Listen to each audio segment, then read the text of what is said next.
am ready. Serbisyong totoo ng GMA News. Mga kapuso, nananatili sa lalawigan ng Catanduanes ang Public Storm Warning Signal number 1 dahil pa rin po sa banta ng Tropical Storm Santi.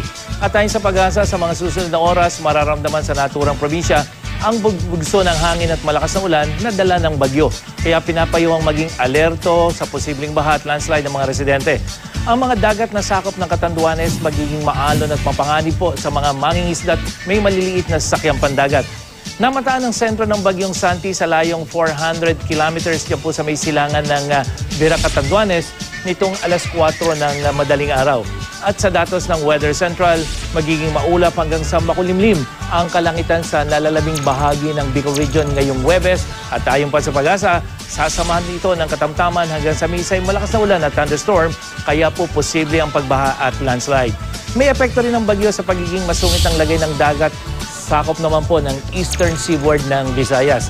At sa gale warning ng pag-asa, posibleng umabot hanggang 4.5 meters ang taas ng alon, kaya pinapayuhan ng mga mangingisda at may maliliit na sakyang pandagat na huwag munang pumalaot o maglayag.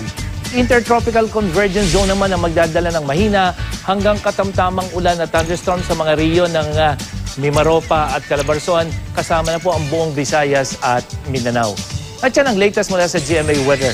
Ako po si Nathaniel Cruz para sa I Am Ready, serbisyong totoo ng GMA News.